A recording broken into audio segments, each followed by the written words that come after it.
Boss ಮನೇಲಿ ಒಂದು ಕಾಯಿಲೆ ಶುರುವಾಗಿದೆ, ಅಂಟು ರೋಗ ಅಂತ ಹೇಳ್ಬಿಟ್ಟು. ಆಕಾಶ ಭೂಮಿ ಒಂದಾದ್ರು ಅದಕ್ಕೆಲ್ಲ ಮೇನ್ ಕಾರಣ ಯಾರು? ಗಿಲ್ಲಿ ನಟ. ಎಲ್ಲರ ಫೋಟೋಸ್ನ ತೊಗೊಂಡ್ಬಿಟ್ಟು ಕೊಲಾ ಮಾಡ್ಬಿಟ್ಟು ಹಾಕಿದ್ದಾರೆ.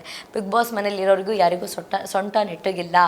ಈ ಸಲದ ಬಿಗ್ ಬಾಸ್ ವಿನ್ನರು ಗಿಲ್ಲಿ ಅಂತ ಹೇಳ್ಬಿಟ್ಟು ತುಂಬ ಜನ ಹೇಳ್ತಾರೆ. ಒಂದಷ್ಟು ಜನ ಏನು ಹೇಳ್ತಾರೆ ಅಂದರೆ, ಇವ್ರು ಯಾರಿಗಾದ್ರೂ ಬಿಟ್ಕೊಡ್ತಿದ್ದಾರಾ, ಒಂದಷ್ಟು ಇವ್ರ ತರಲೆಯಿಂದನೇ ಇವ್ರೇನಾದರೂ ಸೋತ್ ಬಿಡ್ತಾರಾ, ಈ ಸತಿ ಬೇರೆ ಯಾರು ಹುಡುಗಿ ಗೆಲ್ಬಹುದಾ, ಆ ಥರದ್ದು ಕೂಡ ಒಂದಷ್ಟು ಚರ್ಚೆ ಆಗ್ತಾನೆ ಇದೆ ಬಿಗ್ ಬಾಸ್ ಮನೆ ಒಳಗಡೆ.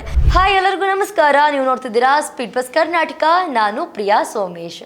ಬಿಗ್ ಬಾಸ್ ಮನೇಲಿ ಒಂದು ಕಾಯಿಲೆ ಶುರುವಾಗಿದೆ, ಅಂಟು ರೋಗ ಅಂತ ಹೇಳ್ಬಿಟ್ಟು. ಅದು ಅಂಟು ರೋಗ ಅಥವಾ ಏನೇ ಬಿಗ್ ಬಾಸ್ನಲ್ಲಿ ಎಡವಟ್ಟಾದರೂ, ತಲೆ ಕೆಳಗಡೆ ಆದರೂ, ಮೇಲ್ಗಡೆ ಆದರೂ, ಆಕಾಶ ಭೂಮಿ ಒಂದಾದರೂ ಅದಕ್ಕೆಲ್ಲ ಮೇನ್ ಕಾರಣ ಯಾರು? ಗಿಲ್ಲಿ ನಟ. ಗಿಲ್ಲಿ ಅವರೇ ಕಾರಣ ಆಗಿರ್ತಾರೆ. ಸೊ ಬಿಗ್ ಬಾಸ್ ಮನೆಯೊಳಗಡೆ ಒಂದು ಅಂಟು ರೋಗ ಶುರುವಾಗ್ಬಿಟ್ಟಿದೆ. ಯಾರಿಗೂ ಕೂಡ ನೆಟ್ಟು ಕೂತ್ಕೊಳ್ಳೋಕ್ಕಾಗ್ತಿಲ್ಲ. ಇದಕ್ಕೆ ಕಾರಣ ಏನು? ಆ ಬೆನ್ನು ಮೂಳೆ ಅಂತ ಹೇಳ್ತಾರಲ್ವ, ಈ ಸ್ಪೈನಲ್ ಕಾರ್ಡ್ ಸಮಥಿಂಗ್ ಏನೋ ಹೇಳ್ತಾರೆ ಇಂಗ್ಲೀಷಲ್ಲಿ. ಇದನ್ನು ಗಿಲ್ಲಿಯವ್ರ ಹತ್ರ ಹೇಳಿಸ್ಬೇಕು. ಸೊ ಬೆನ್ನು ಮೂಳೆ ಇಲ್ದಿರುವಾಗ ಹಿಂಗೆ ಆಗುತ್ತಲ್ವ, ಈ ಹಾವಿಗೆ ಬೆನ್ನು ಮೂಳೆ ಇಲ್ದಾಗ ಹಿಂಗೆ ಹೋಗುತ್ತಲ್ವ, ಹಂಗಾಗ್ಬಿಟ್ಟಿದೆ. ಬಿಗ್ ಬಾಸ್ ಮಂದಿ ಎಲ್ಲ ಕಾಯಿಲೆ ಶುರುವಾಗ್ಬಿಟ್ಟಿದೆ. ಬಿಗ್ ಬಾಸ್ ಮನೆಯಲ್ಲಿ ಒಂದಷ್ಟು ಫೋಟೋಗಳನ್ನ ನೋಡಿದೆ. ರಘು ಅವರಾಗಿರಬಹುದು, ಗಿಲ್ಲಿ ಫಸ್ಟ್ ನಂಬರ್ 1 ಸ್ಥಾನದಲ್ಲಿದ್ದಾರೆ. ಅದ್ರ ಜೊತೆಗೆ ಕಾವು ಆಗಿರಬಹುದು, ಆಮೇಲೆ ಸ್ಪಂದನ ಆಗಿರಬಹುದು, ಅಶ್ವಿನಿ ಅವರಾಗಿರಬಹುದು. ಇವರಿಷ್ಟು ಜನ ಗುಂಪಲ್ಲಿ ಮಾತಾಡಲಿ, ಒಬ್ಬರೇ ಮಾತಾಡಲಿ, ಮಲ್ಕೊಂಡೇ ಮಾತಾಡೋದು. ಮುಂಚೆ ಈ ಕಾಯಿಲೆ ಇರಲಿಲ್ಲ. ಆ ಒಂದು ವಿಡಿಯೋ ಚೆನ್ನಾಗಿದೆ. ರಘು ಅವರು ಹಾಗೆ ಗಿಲ್ಲಿಯವರು ಹೋಗ್ತಾರೆ, ಅವ್ರು ಮೈ ಮೇಲೆ ಬೀಳ್ತಾರೆ. ಯಾಕೋ ಯಾವಾಗಲೂ ಮೈ ಮೇಲೆ ಬೀಳ್ತೀಯ, ನೆಟ್ಟು ಕುತ್ಕೊಳ್ಳೋ, ಹಿಂಸೆ ಕೊಡ್ತೀಯ ಅಂದರೆ, ಇಲ್ಲ ನಂಗೆ ನೀನಂದ್ರೆ ಇಷ್ಟ, ನಾನು ಹಿಂಗೆ ಕುತ್ಕೊಳ್ಳೋದು, ಹಿಂಗೆ ಮಲ್ಕೊಳ್ಳೋದು ಅಂತ ಅದೊಂದು ವಿಡಿಯೋ ಮಾಡಿದ್ದಾರೆ. AI ಬಳಸಿನೋ ಅಥವಾ ಏನೋ ಒಂದು ಬಳಸಿ ಅದನ್ನ ವೀಡಿಯೋ ಮಾಡಿದ್ದಾರೆ. ಸಖತ್ ಕ್ರೇಜಿ ಆಗಿತ್ತು ಆ ವಿಡಿಯೋ. ನಾನು ಅಲ್ಲಿ ಒಂದಕ್ಕೆ ಮಾತ್ರ ಬಳಕೆ ಆಗಿದೆ ಅಂತ ಅಂದ್ಕೊಂಡೆ. ಇವತ್ತು ಈ ಪೋಸ್ಟ್ ಎಲ್ಲ ನೋಡಿ, ಈ ಫೋಟೋಸ್ ಎಲ್ಲ ನೋಡಿ ನಾನು ಸಿಕ್ಕಾಬಟ್ಟೆ ನಗಾಡಿದ್ದೀನಿ. ಅದ್ರ ಜೊತೆಗೆ ಇವರಿಷ್ಟೇ ಜನ ಅಲ್ಲ, ಇದಕ್ಕೆ ರಕ್ಷಿತಾ ಕೂಡ ಆ್ಯಡ್ ಆಗಿಬಿಟ್ಟಿದ್ದಾರೆ. ಯೂಟ್ಯೂಬರ್ ರಕ್ಷಿತಾ ಮಲ್ಕೊಂಡು ಮಾತಾಡ್ತಿದ್ದಾರೆ. ಆ ಒಂದು ಫೋಟೋ ಏನು ಮಾಡಿದ್ದಾರೆ, ಈ ಫ್ಯಾನ್ಸ್ ಏನಿದ್ದಾರೆ ಅವ್ರು ಎಲ್ಲರ ಫೋಟೋಸ್ನ ತೊಗೊಬಿಟ್ಟು ಕೊಲಾಬ್ ಮಾಡಿಬಿಟ್ಟು ಹಾಕಿದ್ದಾರೆ. ಎಲ್ಲರ ಫೋಟೋಸ್ನ ತೊಗೊಂಡ್ಬಿಟ್ಟು ಕೊಲಾ ಮಾಡ್ಬಿಟ್ಟು ಹಾಕಿದ್ದಾರೆ. ಬಿಗ್ ಬಾಸ್ ಮನೇಲಿ ಇರೋರಿಗೂ ಯಾರಿಗೂ ಸೊಂಟ ನೆಟ್ಟಗಿಲ್ಲ, ಯಾರ್ದು ಕೂಡ ಸೊಂಟ ನೆಟ್ಟಿಗೆ ನಿಲ್ತಾ ಇಲ್ಲ ಅಂತ ಹೇಳ್ಬಿಟ್ಟು ಆ ಒಂದು ಪೋಸ್ಟ್ ಮಾಡಿದ್ದಾರೆ. ತುಂಬ ಚೆನ್ನಾಗಿದೆ. ಅದ್ರ ಜೊತೆಗೆ ಗಿಲ್ಲಿ ಬಗ್ಗೆ ನಾವು ಒಂದಷ್ಟು ವೀಡಿಯೋಗಳನ್ನ ಮಾಡಿದ್ದೀವಿ. ಎಷ್ಟು ಸ್ಟ್ರಗಲ್ ಮಾಡಿದ್ದಾರೆ. ಬಿಫೋರು ಒಂದು ಬ್ಯಾಂಕ್ ಅಕೌಂಟ್ ಇಲ್ದಂಗೆ ಇವತ್ತೊಂದು 28 ಲಕ್ಷದ್ದು 24 ಲಕ್ಷದ್ದು ಒಂದು ಕಾರ್ ತೊಗೊಂಡಿದ್ದಾರೆ ಅಂತ ಹೇಳ್ಬಿಟ್ಟು ಒಂದಷ್ಟು ಜನರ ಅಭಿಪ್ರಾಯ. ಬಿಗ್ ಬಾಸ್ ಮನೇಲಿ ಗಿಲ್ಲಿ ಅವರು ಗೆಲ್ತಾರೆ.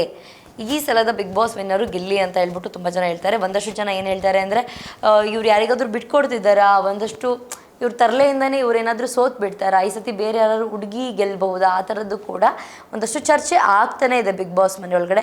ಅದ್ರ ಜೊತೆಗೆ ನಾವು ಒಂದು ಇಂಟರ್ವ್ಯೂ ಮಾಡಿದ್ವಿ, ಸೂರ್ಯವಂಶಿ ಅಂತ ಹೇಳ್ಬಿಟ್ಟು. ಅವ್ರ ಇಂಟರ್ವ್ಯೂಯಲ್ಲೂ ಕೂಡ ಅವ್ರು ಹೇಳಿದರು, ಗಿಲ್ಲಿ ಹೊರಗಡೆ ಹೆಂಗಿದ್ನೋ ಅಲ್ಲ ಒಳಗಡೆ ಹೆಂಗಿದ್ದನೋ ಹಂಗೆ ಕೂಡ ಹೊರಗಡೆ ಇದ್ದಿದ್ದು, ಅವ್ರು ಇರೋದೇ ಹಾಗೆ, ಆ ವ್ಯಕ್ತಿತ್ವನೇ ಹಂಗೆ ಅಂತ ಹೇಳ್ಬಿಟ್ಟು. ಬಟ್ ಒಂದಷ್ಟು ಜನ ಕಮೆಂಟ್ ಸೆಕ್ಷನ್ನಲ್ಲಿ ಹೇಳಿದರು ಆ ವಿಡಿಯೋ ಕೆಳಗಡೆ, ನಿಮ್ಮ ಈ ಇಂಟರ್ವ್ಯೂನ ನೋಡಿದ್ರೆ ಗೊತ್ತಾಗುತ್ತೆ ಗಿಲ್ಲಿ ಏನು ಅಂತ ಹೇಳ್ಬಿಟ್ಟು ಒಂದಷ್ಟು ಜನ ತಪ್ಪಾಗಿ ಬಿಂಬಿಸ್ತಾ ಇದ್ದಾರೆ. ಅದರ ಜೊತೆಗೆ ವಿನಯ್ ಅವರು ಕೂಡ ಬಿಗ್ ಬಾಸ್ ಮನೆ ಬಗ್ಗೆ ಹೇಳಿದರು. ಏನಂತ, ಒಂದಷ್ಟು ಜನ ಇರ್ತಾರೆ ಇವ್ರನ್ನ ಕುಗ್ಗಿಸ್ಬೇಕು ಅಥವಾ ಸೋಷಿಯಲ್ ಮೀಡಿಯಾದಲ್ಲಿ ಇವ್ರನ್ನ ಏನೂ ಹೆಸರಿಲ್ಲ ಅಂತ ತೋರಿಸ್ಬೇಕು, ಅವ್ರನ್ನ ಸೋಲಿಸ್ಬೇಕು ಅಂತಲೇ ಒಂದಷ್ಟು ಜನ ನೆಗೆಟಿವ್ ಆಗಿ ತೋರ್ಸೋಕ್ಕಿರ್ತಾರೆ. ಸೊ ಗಿಲ್ಲಿ ಅವರಿಗೆ ಅದು ಆಗ್ತಾ ಇದೆ, ಆಲ್ರೆಡಿ ಹೊರಗಡೆ ಇದೆಲ್ಲ ನಡೀತಾ ಇದೆ. ಬಟ್ ಅದು ನಡಿಬಾರ್ದು. ಯಾರೇ ಆಗಿರಲಿ ಅವ್ರವ್ರ ಸ್ವಂತ ಟ್ಯಾಲೆಂಟಿಂದ ಒಳಗಡೆ ಹೋಗಿರ್ತಾರೆ. ಸೊ ಅಂತ ಹೇಳಿದ್ದಾರೆ. ಸೊ ನೋಡಬೇಕು ಈ ಬಾರಿ ಬಿಗ್ ಬಾಸ್ ಮನೆಯಲ್ಲಿ ಯಾರು ವಿನ್ನರ್ ಆಗ್ತಾರೆ, ಗಿಲ್ಲಿ ಅವರೇ ಆ ಟ್ರೋಫಿನ ತೊಗೊಳ್ತಾರಾ ಇಲ್ವಾ ಅಂತೇಳ್ಬಿಟ್ಟು ಕಾದು ನೋಡಬೇಕು. ಇದಿಷ್ಟು ಬಿಗ್ ಬಾಸ್ನ ಅಪ್ಡೇಟ್ಸ್ ಆಗಿತ್ತು. ಬಿಗ್ ಬಾಸ್ ಮನೇಲಿ ಇಷ್ಟೆಲ್ಲ ಬೆಳವಣಿಗೆಗಳಾಗಿದೆ. ಜೊತೆಗೆ ಯಾರಿಗೂ ಸೊಂಟ ಇಲ್ಲ. ಮೇ ಬಿ ಈ ಒಂದು ವೀಕೆಂಡಲ್ಲಿ ಮಾತಾಡ್ತಾರೆ ಅಂತ ಅನಿಸುತ್ತೆ. ಈ ವೀಕೆಂಡಲ್ಲಿ ಮಾತಾಡ್ತಾರೆ ಅನಿಸುತ್ತೆ ಕಿಚ್ಚ ಸುದೀಪ್ ಸರು. ಯಾರಿಗೂ ಸೊಂಟ ಇಲ್ವಾ, ಎಲ್ಲರೂ ಮಲ್ಕೊಂಡೇ ಮಾತಾಡ್ತೀರಾ ಅಂತ ಹೇಳ್ಬಿಟ್ಟು ಕೇಳ್ಬೋದು. ಕೇಳಿದ್ರೆ ಚೆನ್ನಾಗಿರುತ್ತೆ. ಗಿಲ್ಲಿಯಿಂದ ಈ ಅಂಟು ರೋಗ ಬಿಗ್ ಬಾಸ್ ಮನೇಲಿ ಇರೋರಿಗೆ ಎಲ್ಲರಿಗೂ ಶುರುವಾಗಿದೆ. ಚೆನ್ನಾಗಿದೆ ನೋಡೋದಕ್ಕೊಂಥರ. ಎಷ್ಟು ಸೋಂಬೇರಿಗಳು ನಾವು ಅಂತ. ಮಲ್ಕೊಂಡೇ ಮಾತಾಡೋದು, ಎದ್ದು ಕೂತ್ಕೊಂಡು ಮಾತಾಡೋಷ್ಟು ಪೇಷನ್ಸ್ ಅದಿಲ್ಲ.